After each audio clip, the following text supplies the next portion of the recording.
Hey, what's up you guys, it's Ruthie and welcome back to my channel. In today's video, we're going to go into chapter 53 of Lost by James Patterson. So let's get right into this video.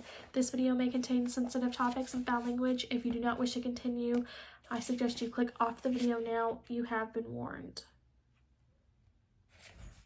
No one expects a philosophy major to be terribly organized, and by FBI standards, I was not. That didn't stop me from being effective, but still, sometimes the mess got to me. It took me an hour to get my office just the way I wanted it. Stacks of papers that had been sitting on the credenza behind the desk were now in either the shred basket or the filing cabinet. The stuff pinned on my bulletin board was updated. I recognized that some of the previous reminders, like to-do list from 2.5 years ago that I carried with me from the Miami Police Department, were probably no longer useful. I'd even used the tiny vacuum cleaner someone had brought in to give the carpet a good once-over. Steph Hall stepped into the doorway and said, "Wow, I didn't know you had so much room. What's the occasion?" "No occasion. It was just getting a little messy. Well, I all assumed that was the natural order of things with you. The office looks about the same as it did right after you moved in. What are you going to do for an encore this afternoon? Maybe wash your Explorer? Did it last night. It smells like a new car." "Okay, what the heck is going on? Do you know something I don't? I don't know how busy I'll be once this case gets off the ground. I thought it was a good time to clean things up." "Uh-huh. And when does the Dutch detective come into Miami?" "This afternoon." I tried to sound casual, but Steph knew me too well.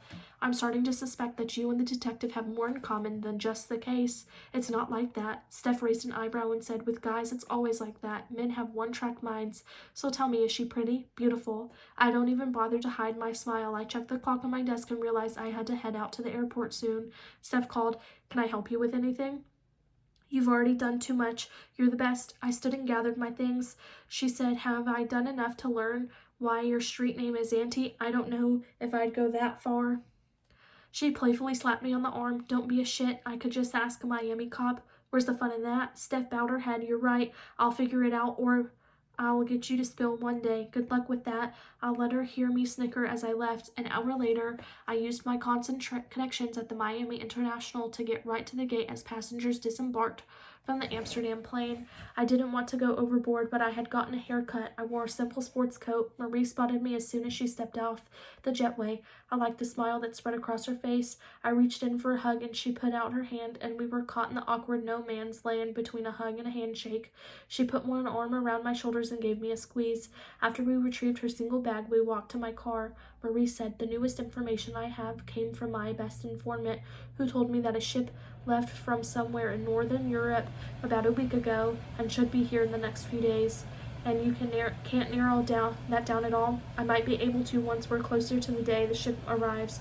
Just like they can trick you by leaving from any one of the ports in Europe, they could come into the port of Miami, Port Everglades, and Fort Lauderdale, or even Palm Beach." Marie said, "I understand. I just want to make the best case possible.